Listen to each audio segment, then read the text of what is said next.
All right. Are you ready? Yeah, let's do it. All right.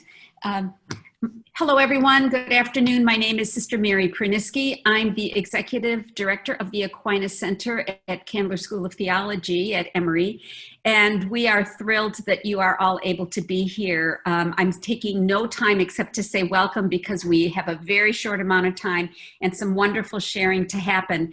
This is our first webinar from distances, and so patience is always a virtue, in particular in a situation like this. So I want to thank KevinWack, who organized this panel, and all of the people who are willing to share with us their understanding of their career, their work in healthcare as vocation. And with that, I'm turning it over to Kevin. All right. Alice, a little housekeeping note. Dr. Flenaugh's last four digits are 7811. Sorry, I didn't have time to text back. Mary, thank you. Sister Mary, thank you for kicking this off. Appreciate you, appreciate the opportunity to be able to do this, appreciate the invitation to get a panelist together. Honestly, my only regret in any of this is that we have four wonderful people, and I wish I had guilted them into doing an hour apiece instead of all four on one panel. But that's all right, that's to your advantage. So I worry the time's gonna seem short, but at the same time, I really am optimistic that we're gonna be able to provide an environment here where just over the next 55 minutes, we can really look at the vocational aspect of healthcare. And I'll say just a couple words about what that might mean. But what I really want to provide is a forum where we're able to engage in some conversation about what animates our work, what gives it some meaning, what pulls us to this, while at the same time being very open, if we can, about the challenges and when is it difficult and why after a week or two or a couple of months of difficult days do we still keep coming back in? When is it a job because we need one, and when does it feel more like a calling? If I can say a couple words about the word vocation, because I think it's going to be interspersed throughout our conversation. One way of looking at it, at least in the Catholic tradition, is to consider it a calling or a destiny. Sometimes it gets conflated with a particular job title. Sometimes we'll pray for vocations, and I think then we mean vocations to religious life, which is fantastic and wonderful. But the term vocation itself is actually quite universal. And the way that we can consider it is not so much maybe as a job title, but instead as a sort of intentionality. It is to, as I would think of it, answer the call of something that's written on our hearts. Right? And that's going to change over time, and our job title might change over time, but what animates it, and ultimately the desire to make it an act of love, is, I think, really where that vocation aspect comes from. The Latin root of it being vocare, or to call, and it's this sort of beckoning. I think we see it a lot of times, and maybe in Hollywood, is finding my purpose or seeking out what I was put on this earth to do. I think for me that's all kind of tied together.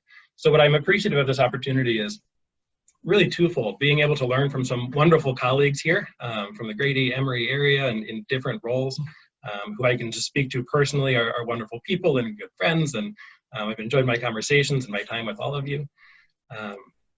And so I think we're going to be able to learn a lot from just hearing your experiences, but also provide a forum where when I ask the questions and when we're posing questions to each other as a panel, I hope that everybody who's attending here can also consider those questions in light of their own experience, whether it be healthcare or otherwise, and say, yeah, where in my role, whether that be, in fact, a professional role, right, a work role, but we could also open this up to say, my role as a single person or in the married life or in the religious life, how might those questions be answered if I was the one on the panel? How do I think through that? How do I find days that particularly animate my work, and when do I find that to be a challenge? And especially if we can share some advice maybe on things that help us to focus on that core. So with that, I will stop as a moderator. I'd rather hear from our panelists. But what I'd like to do first is see if you could each introduce yourself, only because I find that's more effective when I do it myself, so I can leave out a lot of things that I don't think need to be mentioned, but also because I want them to be able to hear your voice, and not only maybe your name and what your title is now, but really maybe just a couple things on what brought you to this point. Maybe if you've had if you were in other positions, for example, that were meaningful that led you here, if you went through school in a particular way, why'd you pick where you are, something like that. But with that, let's just do alphabetical. So Miss Celeste Adan. Hi, how are y'all? So my name's Celeste. I've been a nurse for about 10 years. I started as a nurse. I went to Georgia State for nursing school, and then I started a job at DeKalb, which is now, I guess, Emory, Decatur. And then I was kind of in the need for some more of a challenge. And my aunt used to be a burn nurse at Grady. So I just stumbled upon Grady and didn't know what to expect, and have been a burn nurse now for 7 years. And just a small little blurb about what the burn unit is. It's a unit at Grady that we take care of burn patients and trauma situations, as well as accidental burning and other severe skin conditions. And we take care of adults and kids, and in the ICU setting, as well as like less serious step down setting. And I really enjoy it. And I don't know, I know it's a niche market, but I've enjoyed burn nursing for now 7 years. So, and thanks for having me, Kevin. Wonderful. Thanks, Celeste. All right, Dr. George. Thanks, Kevin. The burn unit is amazing, and you are amazing. I second that. Thank you. Thanks. I'm Maura George. I'm a physician in internal medicine. I guess I went to college and studied mechanical engineering. That was not my vocation, and I thought I was going to be an orthopedic surgeon. Not my vocation. I worked a year in Washington, D.C. in this school and found a lot of meaning there. Went to medical school and really was interested in caring for the underserved and couldn't find the mentorship I needed at the time. And when I interviewed at Emory for residency, I had no intention of coming here. I had a friend who lived in Marietta that I was visiting, and that was it. And I came and interviewed and just really fell in love with Grady. Just had such a calling to the hospital and a lot of camaraderie with the people that I met who were working there, and just a lot of kinship and shared values and shared passions for the work that they're doing there. So came for residency and planned to go back to Chicago, and just really loved it and ended up staying and kind of felt a need there. I started off doing a lot more clinical work. I started on faculty in 2009, and I was very heavily clinical. Did palliative care for a while. And now I do a lot more. I'm a mother of 3 small boys who hopefully won't pop into the background here. And I do a lot more teaching now at the School of Medicine about social medicine, health disparities, and advocacy. And still do some medical ethics work at Grady too. Wonderful. Thanks, Dr. George. All right, Father Scully, we'll toss it over to you. Hey, good to be here with you. Patrick Scully, been a priest of the Atlanta area for about 17 years, a professional chaplain for 10 years, been in various other ministries in congregational work, as well as high school administration and teaching, some Spanish ministry in Mexico, bilingual ministry, but I found my niche, to use that word, in hospital ministry. I absolutely love it. When I graduated from college, I told my dad I wanted to be a funeral director. And he was not very happy with that. He was kind of flabbergasted. No funeral directors in the family. So, but I couldn't quite explain why. But I've always been drawn to not the grave, but things that are grave, things that are serious, things that are weighty, I suppose. The first thing I do in the morning when I come in is I open the door to the morgue, and I have to count how many bodies are there. Some people would find that very, very depressing, but I find that a stimulus to my life. Looking into the tomb. Is it empty? Great. Is it not? Well, we've got some work to do. But I've always considered my work sort of kind of like if doctors and nurses might deal with the what and the how, I tend to think of my work as dealing with the who and the why, and spending time that maybe doctors and nurses wouldn't be able to spend exploring the who and the why. So thanks for listening. Wonderful, thank you. And I'm glad I chose to have you introduce yourselves. It gives us such a taste, not only of your thoughtfulness, but also the breadth of experiences we already have represented here. So without further ado, I'll kick it off, I think, with a overarching question. You can pick bits and pieces of it if you want, but I also want to be able to hear from our attendees. And so I think Sister Mary mentioned this, but you can put in the question and answer option down there in the bottom. If you have any questions, I'd love to be able to pepper those in, and certainly we'll try to save some time at the end if you would like to engage them. But what I'm curious to hear from you three, in your varied experiences in the past, but especially where you are now, how well does this idea of vocation that we've been talking about so far for just 10 minutes, but you've thought about it much longer than that, this sense of calling or meaning or destiny, how much do you feel like that actually describes your work in healthcare?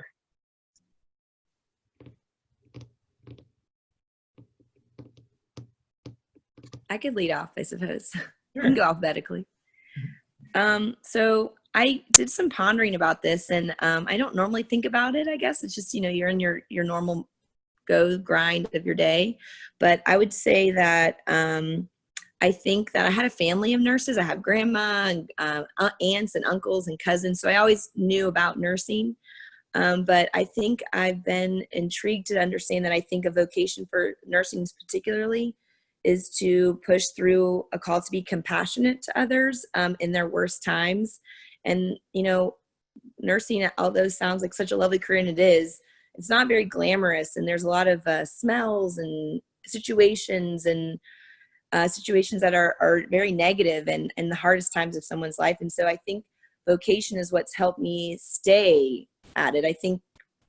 I don't know, it's hard to explain, but I think that that's what kind of pushes me to go day to day and push through those difficult times, is that calling beyond just a job, that it's more of like a service. And I had a wise nurse who's been a nurse at Grady, who's a Grady nurse for beyond 20 years, which that's a vocation itself. And she one time said, when we were supposed to be at Mass, it was Sunday and we were working, and she said, use this as your Mass and be a service to other and push yourself through a difficult situation and put yourself in their place and use this as service. So I try to think of any time I have a hard day is to use this as service to others and beyond myself.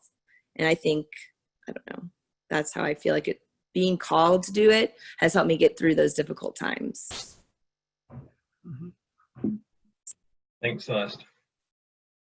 I think I've had different times when I felt more attached to my work, and I think we all have different, like more than one vocation probably. Like I feel like my work as a physician at Grady would be what I would say is, as Kevin put it, written on my heart. Like that's what I feel called to do the most strongly. But I think I have, right now I have a vocation as a mom. I don't always feel like this sounds terrible, but I don't think I'm the best mom in the world. Like I try really hard, and I'm doing it. I always thought I'd adopt and stuff, and I think I don't know that that's my vocation, to be like the world's greatest mom. I just want to be a great mom to my kids and see how I go. But I think getting back to work at Grady as a physician is kind of my calling, and kind of fixing, like working on disparities and trying to raise a level of care. But now I do so much teaching, which is a different vocation, and I think still speaks to me. I hope there are no students listening. I love my medical students. Mm-hmm. Again, it's a vocation that I don't feel quite as attached to, but it's so helpful in balancing my life right now. So I see myself going back into more clinical care. Right now I do about a day a week in the clinics. And so I can feel that calling that was there, that was maybe a little bit stronger with the inpatient medicine or the palliative care that I used to do. But I do get a lot of joy and still feel like it can be meaningful with the work that I'm doing in other areas too. Great, thanks, Dr. George. And if I can say just one thing on that, what I find in what you're explaining, right, which is in some ways talking about how there are different vocations, if you will, that animate our life. I think where a common thread might be for us is, again, going back to that sort of intentionality. And so what you try to do is each of those actions and different roles that you need to play and want to play, and sometimes both, many times not, for all of us, the common thread there would be love, right? Trying to do what you are doing, in a sense, is going to animate the sort of spirit that moves you, be true to the values and morals that you would hold.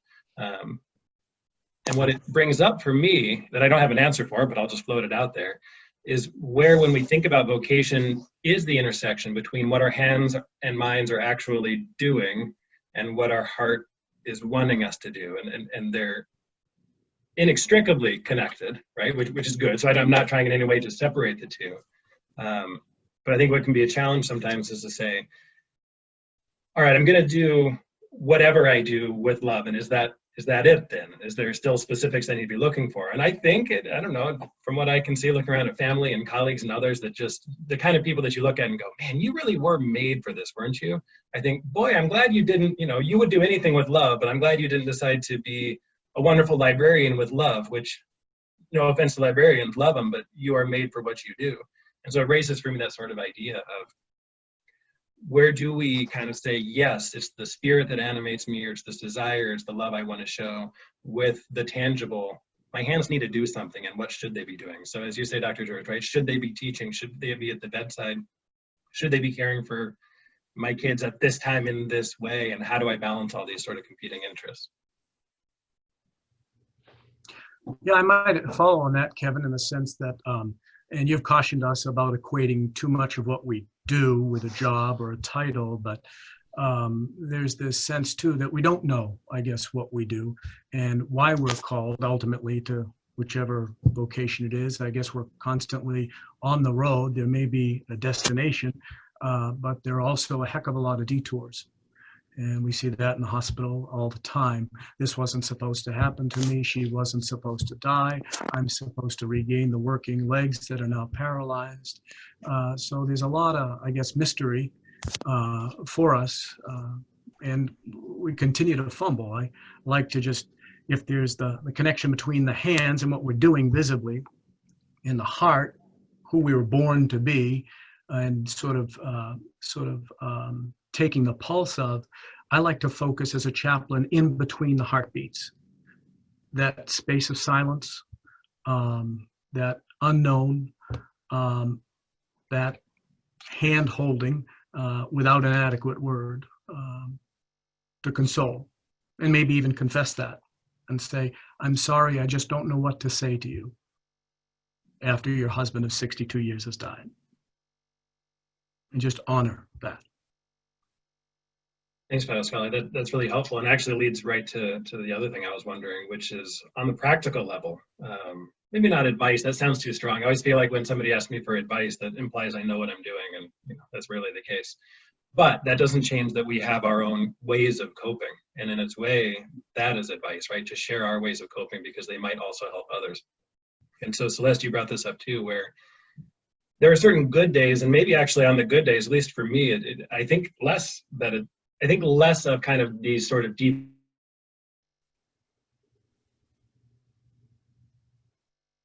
I'm not sure, is when I'm not sure whether to come back, or how to come back, or how to lift myself up on this, that I ask myself, what do I do to connect myself back with that idea of vocation? So, Father Scully, you mentioned this kind of framework, thought process of focusing on the in-betweens. I'm curious from all three of you, and to the extent you're willing to share, I mean, there might be a spiritual dimension, there might not, there might be a practical dimension, it might be meditation, who knows, but have you found ways to, in those challenging times, bring yourself back? As we use a lot of times in healthcare, for those who are joining us from the healthcare side of things, we use the term resiliency a lot right now, to talk about this sense of how do you maintain that sort of compassion, not a fake sort of, yeah, put your shoes back on and your pants 1 foot at a time and get going. But how do you keep that deeper meaning alive in what you're doing, especially in the challenges?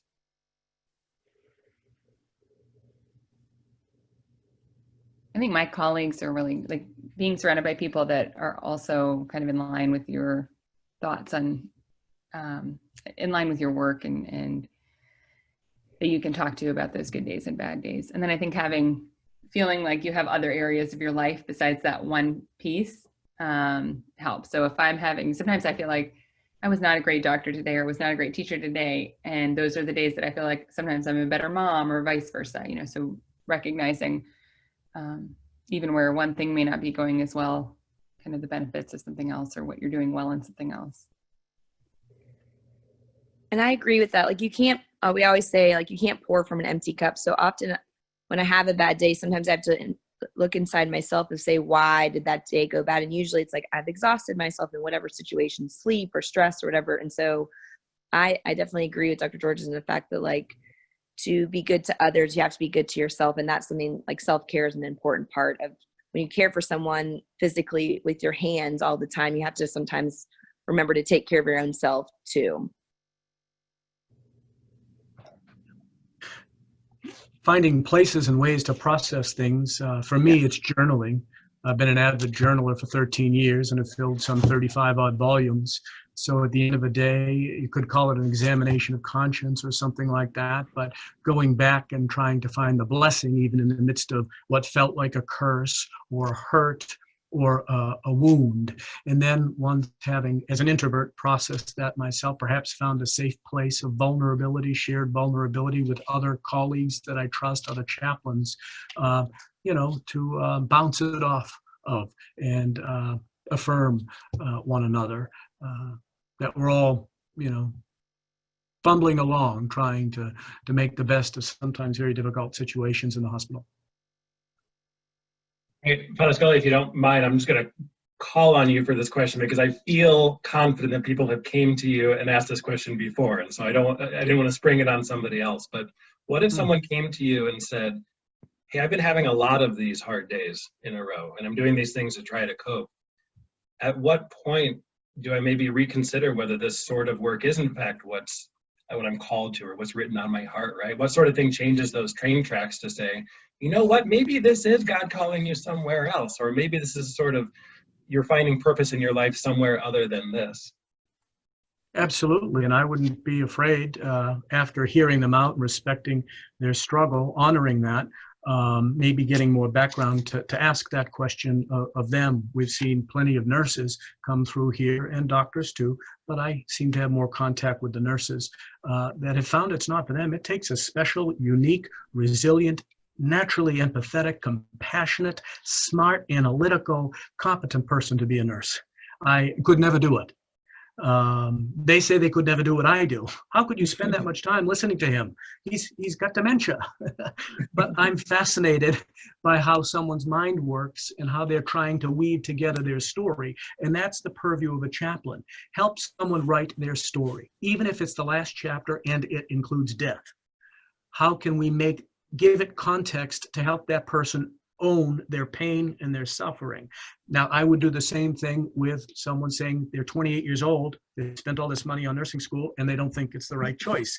Well, this is a chapter. You certainly learned something from it, and these skills are transferable. You'll take it with you. It will serve you. Hindsight is 20/20, although this year it's also foresight. Wonderful, thanks. And that actually reminds me, in the times that have been challenging for me, it's, again, for those that are familiar with the scripture verse, it's the sense of, to where would I go, right? To whom shall I go sort of idea. If it's not with you in the scriptural case, then who is it with? But I also consider that in the vocational sense, right? To really let your mind go and play that out and say, where would I go? And for me, at least, I found there is nowhere else where I would feel more connected to what I think and what I hope that I was in fact called to do in a way of using my particular gifts and talents, as limited as they may be, in a way that, for me, I find healthcare to be this wonderful intersection between very interesting and intellectual science with the most human questions we could possibly ask, right? Why are we here? What is suffering? What does it mean to be too much? What's the difference between killing versus letting die, right? Which from an ethics perspective are questions that we work on regularly. And I think, to where would I go? There is nowhere else that has this. And so even on those most challenging days, I find for me that that's a source of resiliency. Mm-hmm. Amen. So could we think, can you think of any particular experience working in healthcare or else, but where you've really had a strong feeling that this is the right place? And I know for me, when I find those, I try my best to bookmark them in my brain, right? Because I'm like, oh, I might have to think back to this. And there might be a long time of me having to think back to this moment before another one comes. Who knows? Maybe it's going to be the next day. But I'm wondering if you all have particular experiences where you think, this is good. It is good that we are here. It is good that I am here. This is what I was made for. If not, I would say that it's in compare when I speak to my other friends and other colleagues, like, a lot of people dislike going to their job every day. And when I realize, like, I actually like going to work, that's when I'm like, okay, well, let me stay in this lane for a while, because a lot of people, it's a struggle and different things happen in people's lives. And then that may be eventually my place too. But I realize that in the morning, I kind of have a little pep in my step when I go into work. And that's something that I like. That's something I'm happy about. Yeah, I agree with that too. I think at first I was thinking of all these patient stories, but really, I think I probably should explain the student part a little bit more, because it's a harder thing to see. I guess recently I had some students, when COVID hit, I felt really a lot of guilt about not being a frontline provider because I do so little clinical time. But the students asked me for help with some of the initiatives they were putting together, and it was a huge amount of initiatives. I mean, babysitting residents, collecting PPE, volunteering to test people experiencing homelessness for COVID, like just tons and tons. Doing, they're calling 13,000 patients proactively from Grady to check in. So a lot of really cool work. And it felt so rewarding for me to be a part of it. But they sent me this thank you letter, and each student wrote what they were thank you to me, and like talked about how my teaching or example had helped them. This is embarrassing to talk about, except that the point is that it was a moment where I thought, maybe this is maybe this is helpful, and this is something that it's easier to be at the bedside. It's easier to be at the grassroots piece and see that difference you're making. It's harder to try to make a difference, when you talk when you're teaching, because that difference kind of goes and you don't see that interaction. But having people who have graduated come back and tell me what they're doing, or tell me how they were influenced by our work is really a great sense of feeling like you're in the right place. I think there's a statistic out there that says 90% of people die in the hospital, but 70% of them would prefer to die at home, surrounded by loved ones. And I think we still struggle in our Western contemporary clinical progressed culture about how to process the act of dying, or what they used to call the ars moriendi, the art of dying well. And it seems like a foreign place for many families in a hospital. So I have the privilege of coming in on a regular basis to do quote unquote last rites, and walk into a room where people are bereft and know not what to say, and it seems like anything you say is inadequate and inappropriate, and there's dead quote unquote silence. But my privilege is to step into that moment, which is for them forever, tattooed on their brain, and rely and lead people into the mystery of ritual, which has its own healing capacity, I suppose.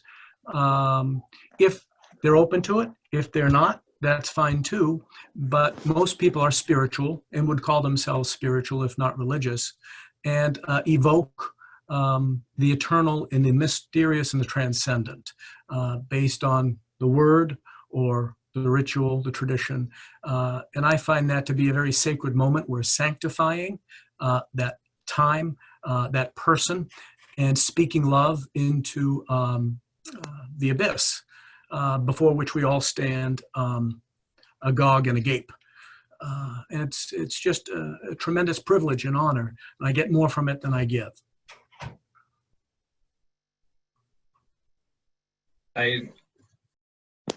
As a moderator, I'm not sure how much I'm supposed to talk, but anyway, when I'm looking at the attendees list, I see Kelsey's name there, who I had the great privilege of working with at Grady.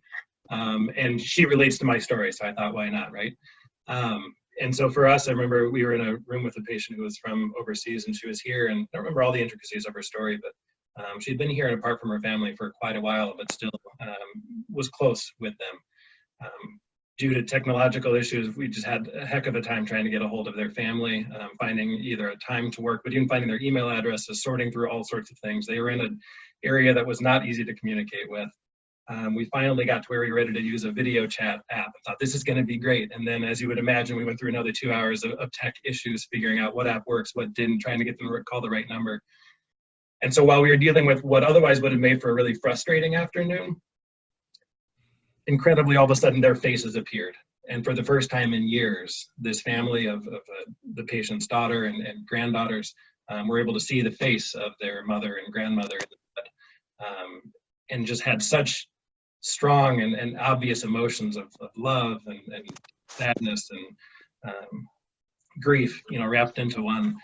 and be able to sit there, and while we don't know anything about this woman's story, we're able to be there and hold her hand and be a physical presence to her while she's able to see the faces of her loved ones on the screen at what we expected and proved to be the final days of her life.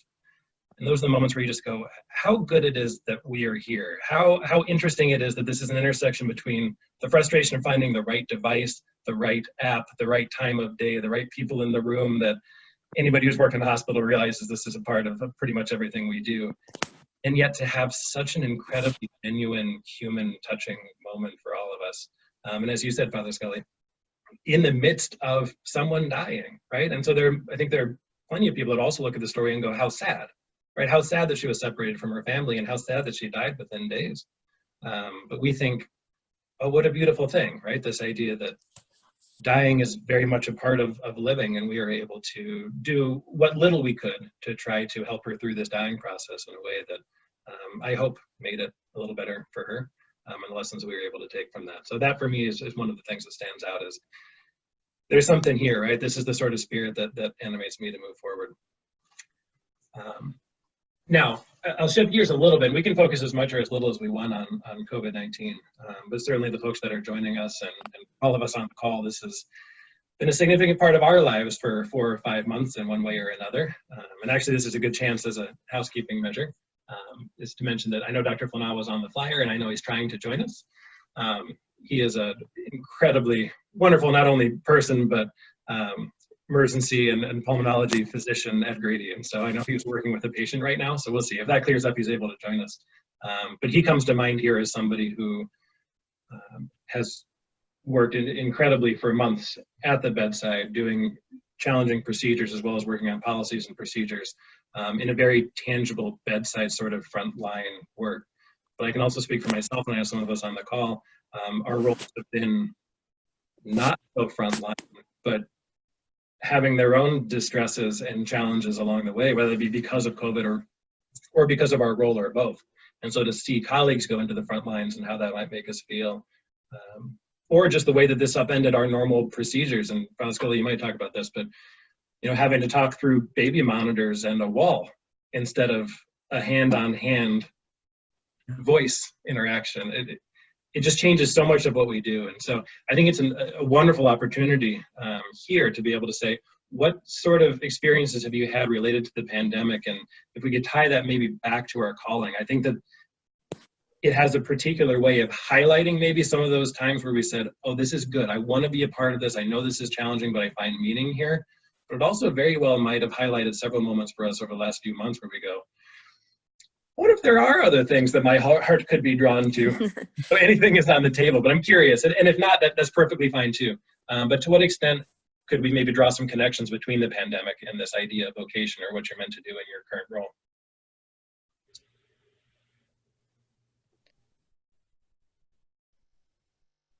I would say that it's been difficult to fulfill the vocation, because as a nurse, you're trained, and when some of your favorite moments are those touch hand-to-hand moments, or when you're able to kind of give that extra little bit of kindness or whatever. And when you're in a corona patient's room, you don't want to do that. And it's been difficult because I want to get the heck out of this room. And so I can't give that extra, brush their hair, wash their hair, or, get their blankets just right. I want to go. And so I'm really having a hard time kind of fulfilling the vocation in such a restricted way, and finding the way to be kind and be human to these people that can infect me and then thus infect my family.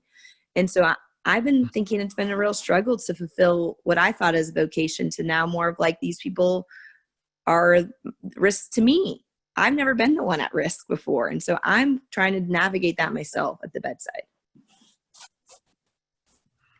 Ditto for chaplains, the inability to have your smile be seen. Right. Express care on your face, touch. That's our, toolbox. So I like to think of myself as the only person that goes into the room without a needle, And but in another way, my job has been made easier. This may sound strange or counterintuitive, but family had been removed, at least physically, from the room. Now, what might ordinarily be bandied about in a family, a grievance, a discomfort, a frustration, a feeling that ricochets around the room, and I walk into that, and I might be blindsided on a normal day. I now walk in and I can ask a question that is affective, personal, and right to the heart, and they may be primed and ready to just share it. Because there's so much loneliness naturally in a hospital. You add COVID-19 onto that, it's exponentially more loneliness. And that helps my job. And not to say family is a distraction to me, but it's qualitatively more difficult to walk into a room of 5 people and read all of the body language and still minister to the family and the patient at the same time without knowing the family dynamics, than to just walk into a patient where it's just you and the patient one-on-one. My job is much easier now. I mentioned feeling kind of guilt about not being a frontline provider now, and kind of channeling that with some of the student work and other things. And I think in addition to the COVID pandemic, the racial injustice and everything that's going on since George Floyd and everyone else has really propelled a lot of a sense of vocation, I think, for me, and kind of having worked in this setting where you see disparities all the time, and now watching it on the national stage worsening because of COVID and because of police brutality and other things. I think that's been, it's a starting to form calling, I guess, and we'll see how it kind of shifts my work or others' work. We talked about resiliency before. I'm curious if any of you have, you clearly reflected on this for your own calling and your own work. Have you seen this among colleagues? Maybe either people you work with every day, but also maybe your units or your particular area. Here we have physicians and we have education represented, but also nursing and chaplaincy. Have you found this? I know I'm not trying to make you speak for your whole unit here or division, but to what extent have you found this to be a similar opportunity for the whole division at large to say maybe what is our calling and challenge here? I think just the fact that people are still going into work, and we've had actually colleagues and nurses that have been positive, and some have been quite sick. And so it's just the sheer fact of showing up, to me, sometimes it can be considered resilient, as simple as that may be, I think. And sometimes that is just pushing through your fear and doing your job, as simple as that. And I think people are starting to mobilize more too. Like I had a call today, a caller. I mean, there's lots of people kind of trying to get involved. I want to do something. I want to be an advocate. I want to be getting more in this space. And there just seems to be a lot of momentum building that I hope continues and drives a lot of good change. Yeah, there seems to be, I would echo that, what the doctor said, a normalization of the protocols and the expectations of people inside the hospital and outside the hospital. But there's also, it seems, a frustration about how we balance maintaining the hospitality side of a hospital and how long we'll have to continue to say, visitors are not welcome beyond this point at this time. That's a real tension that I think a lot of our people on the front lines, by which I mean not in the COVID room, but at the door, the screening people, the admissions people, the patient access people are feeling that drain now. I think the nurses have kind of managed and fielded the balls that were thrown at them a couple of months ago. The front lines, I consider now the people at the front door, literally. And I think the rising numbers now are another, I mean, Celeste being in the hospital, you feel like, but hearing my division talk about this in the sense of kind of dread as the numbers are going up, what that means for morale. Yeah, and Dr. George, I just want to highlight also what you said, and it's certainly fair, and we hear this language a lot, that we're working on 2 pandemics here. One, however, has been a centuries-old pandemic. One is more recent. And as we look at racial justice and the significance of what that means and the focused attention on it that is long overdue makes it sound soft, but that's all I have right now, but incredibly long overdue. I think, again, these are challenges to us that say, is this a sort of resiliency moment for us to dig in and dig deep and say, this is written on my heart and I'm going to keep doing this? Or do we say no? I think what's interesting, especially you use the term, Dr. George, of just health disparities, right? There's a lot of these things that we see, and I could actually equate this to COVID too. You mentioned, Flenaugh, the loneliness. We see these challenges of human existence, of injustice and loneliness and separation and the quest for meaning and all of that. We see that in our work, not only now during this pandemic, which seems to have highlighted it for a lot of the world and highlighted it in public media at least. We saw this, right? We've seen this every day we go into hospitals. We see disparities. We wanted to try to address this before. People have done tremendous work for decades and longer on trying to address this work. And so for me, in my reflection, I want to both capitalize on this renewed attention to these things, but also not lose the tremendous work that's gone on over time. And also, we mentioned earlier, Celeste, you said, I think, perspective, right? That this is a good chance to also frame it in a way that we say, well, we don't want to make this, while though incredibly justified spike in challenges, be the thing maybe that makes us question our overall vocation, or maybe it is the thing that changes the train tracks. But again, as I'm reflecting on where those challenges lie, it goes back to that sense of where are my hands and my heart? So my hands are having a hard time now, but is my heart still in this? There's one question, is there something that you can think of that you have left to do, right? As if we knew this sort of sense of vocation clearly, and maybe we don't, but do you have anything in mind that maybe you want your hands to do before you leave this earth, whatever that might be? How does that change or affect the way that you think about your vocation? That's a big question. I'm not expecting to jump in on that one. I'm trying to think of that myself. I have a mentor who said, I just turned 40 recently, not this year. And my mentor said, your 40s are for figuring out what you're not. And it's kind of like a punch to the gut. I don't know how I'm feeling about that, but it's interesting how you feel like, in the beginning of your life, like I'm going to do something big. I'm going to, and now I think when I see that question, it makes me think, gosh, I want to make a move on something. Like I want there to be some difference because of me in this world that I'm working in. Is there something I can improve in patient care, either locally or nationally? Is there something I can do that moves this needle a little bit? And maybe I'm less ambitious, but I hope to still just do the small, great acts of kindness. That's something that I can focus on more, or maybe make, every day make a goal to do a small act of kindness, and then hopefully that will ripple effect.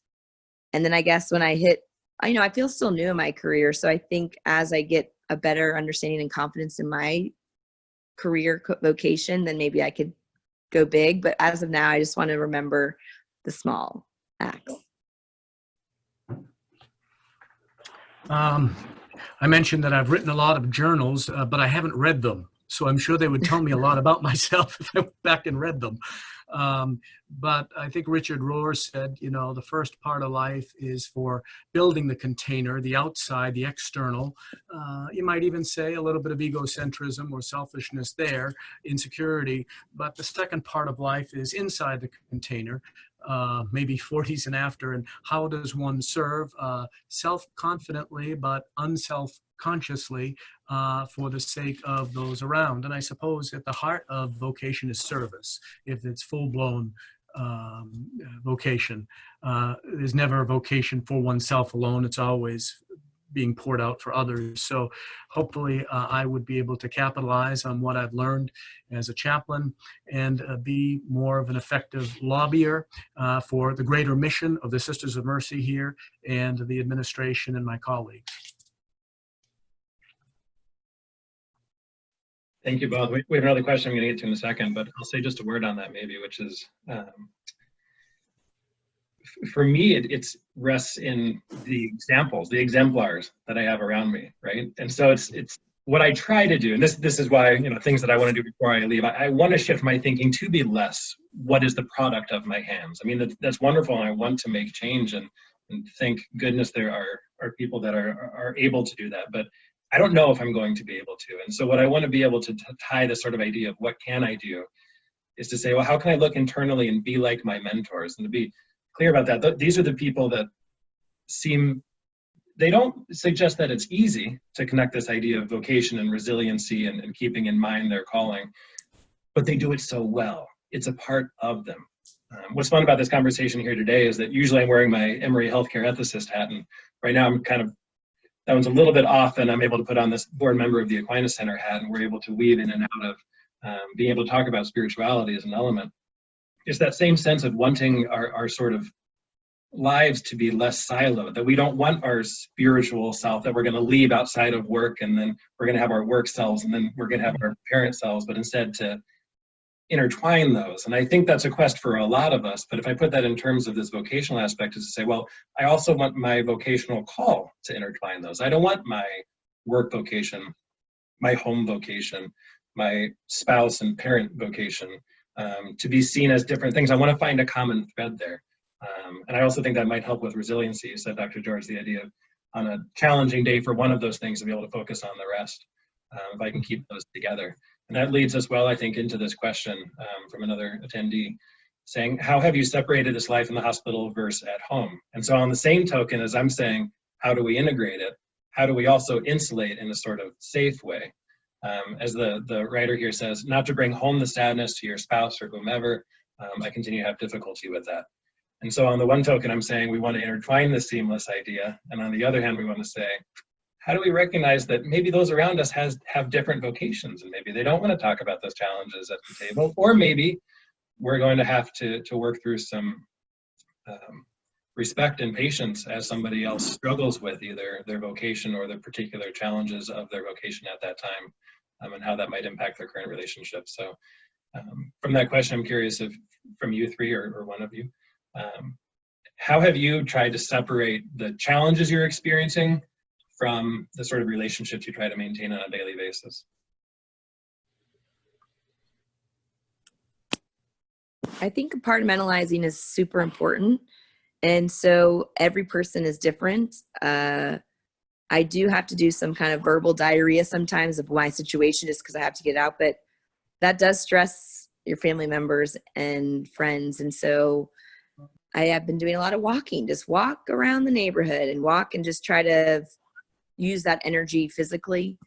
But that's something I'm navigating myself still. This is, you know, it's difficult to do that. I don't know. Any advice? I think I have the opposite problem. My husband's also a physician, and I'm an extrovert. So I go around just talking, and I get everything off my chest and talk to my colleagues and talk to my students and whatever. But he comes home at the end of the day and really wants to talk to me about, like, after we put these 3 children to bed and we're exhausted and we're on the couch, and he wants to tell me about his day, and I have to really muster the energy and the compassion to listen. And that can be hard, but something I'm trying to do. And I guess my vocation is a wife, which I haven't really thought as much of a vocation before. It just comes so naturally, I'm sure. That's why. I'm sure my husband would say it's obviously my vocation. Well, I also want to welcome Dr. Flenaugh here. Thank you for being able to come. I know that you were working on a difficult patient case. Yeah, I'm so sorry about that. And as you're watching everything go by and you're seeing the time clock go by, it's like I should be. So I apologize for that. No. But I got really pulled into something. So. No need to apologize. So you're refresh me your question here. So what we were talking about now was this idea of how do we separate our work life in a healthy way from our home life, in the sense of being called to a vocation where there are particular stresses any day, but especially now during this time of the pandemic.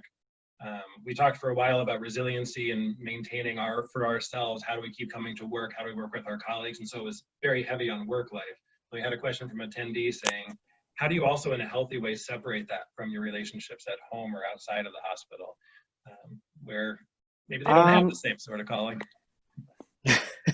Yeah, I don't know if you try to separate as much, but the way that, from what we've seen recently with a lot that's happening, especially with the pandemic, and it's really impacted not only your work life, but also your home life for everybody across the board. So I don't think you can really separate it. I think you have to find a way where we can incorporate the two and see how they merge. I have one daughter in college, two that are in middle school, and then, a wife that's also a physician. And what we see on TV, and then what we see when we're at the hospital actually, turns out to be reality in the kids' life too. They're missing their friends. They're sheltered from that standpoint. I don't know if we can really separate completely. We just have to be honest about what we're seeing, what directions, what they should expect, and even what's uncertain moving forward. Yeah, I think that's helpful. And it's interesting for some of us, we don't have anyone else in the family who work in healthcare. And I think that presents its own challenge. And how do we share our hopes and our worries?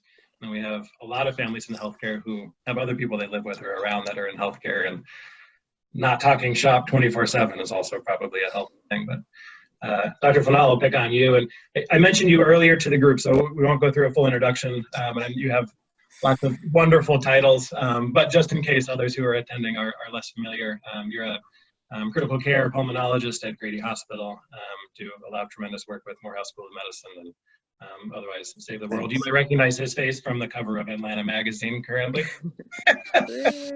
I just wanted to embarrass you on that one chance. It is a fantastic pose. It's very superhero-like, so if you haven't seen it, pull up Atlanta magazine.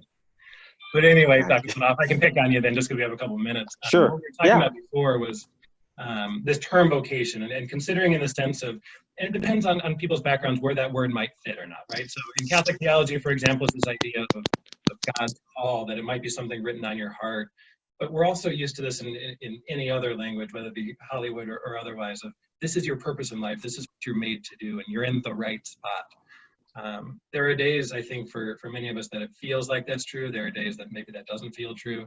But if you could maybe give a quick reflection on to what extent does that sense of vocation, that's what you're made to do or your calling, animate your work? I think wow, that's a tough one. I think you realize it when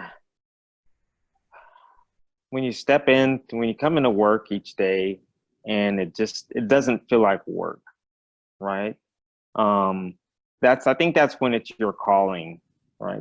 Because, a long time ago, someone said, hey, look, pick a job or pick something that doesn't feel like work to you. That's just sort of naturally who you are. I mean, if you go in and you feel it's draining you and it's tiring, you're just trying to do it just to get by, then you're not sincere. It's not true to you. It's not true to where you are. Your heart doesn't get into it. You lose your direction. You lose your commitment. And you start questioning yourself, why am I doing this? Am I doing this for the money? Am I doing this for the lifestyle or whatever else? And I think when all those questions start coming into it, that's when, it's not your calling. It's not what you are. Some people realize that too late. I think myself personally, just kind of being I'm kind of a people's person, right? And there's, whether it's theology, whether it's medicine, whether it's, social work or whatever, there's this love of interacting with people and working with them and trying to improve someone's life or make it better in some way aspect that you can. So that's when it's your calling. I think that's when you realize that this is what I'm meant to do, and it doesn't feel like work to me. It just feels like something naturally I should be doing every day. And you start seeing that you miss it somewhat. I don't know how I'm going to retire. I was going to say, and spoken during the time of a pandemic too. Can you think of maybe just a quick one way of how it's either challenged or strengthened your resolve to work in healthcare, this global pandemic, which as a way of highlighting what the challenges are on a daily basis? Yeah, there's a couple of things. I mean, the pandemic really, really tied us down in the ICU. And one of the most heartbreaking things has been having to be in the ICU and knowing that people are really at extremes of health and on the edge of survival, and there's no loved ones next to them. I mean, we've had to isolate them. And that's really hard because I've always felt that even though patients may be on ventilators and they're sedated and whatever else, I always feel that, and I tell families this, go talk to them, right? Because they're sedated. It's just like they have I tell them, it's just like they just had one too many to drink or something like that. They can still hear you, right? They can still feel your touch. They still know your presence. And in this pandemic, that's been lost because we don't have that ability for the families to be at the bedside whether they're making it through and surviving, or whether their outcomes are not going to be good and they're going to pass. And I think that's really emotionally hard on the families and both the patient. But what I did do to kind of overcome that when we were knee deep into it, hopefully we don't go back there, but when we're knee deep into it and we'd have patients on the ventilators and we'd get them off the vent. We'd get them off the ventilator and they're talking, and it's just a big thing to have them start breathing on their own. And immediately what I do, I tell the nurses, I grab the phone at the bedside and I said, okay, call out the patient's phone number. And I call their family and I put them on the phone. And even though their voices are raspy and it's just, you can hear the other family members just crying on the other side of the phone, right? Because it's just, they have no contact. They had no idea what's going on. They know that they were critically ill. And then they get this bit of good news, which is somebody whispering to them saying, I'm okay. And so that's just one of the parts of it that just really makes you feel like you're making an impact. You have some sense of what's going on, what the families are experiencing, what the patients are experiencing. Yeah. Thank you. And I'm aware of the time. I told everybody in the beginning that my one regret was that I had 4 tremendous people for only 1 hour together, and I really should have made this at least 1 hour for each of you. But what I think I can safely say for everybody who was able to attend is that we're all fortunate to know that people in healthcare, and you exemplify this, really feel a calling for what they do. That it's not a job, but that the spirit that animates them is one that we hope to see in any sort of person that we interact with, right?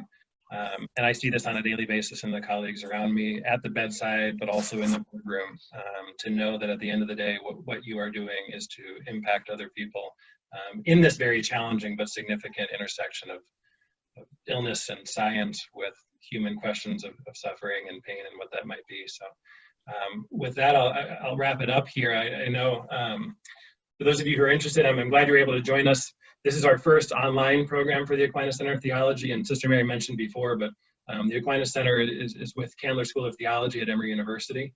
We try to provide a forum for dialogue about a whole range of issues, and to be able to provide a forum where sometimes it's very much theology and education, and other times like this, it's being able to reflect on life situations and talk about the intersection where it touches on deeper meanings, and for some folks, spirituality.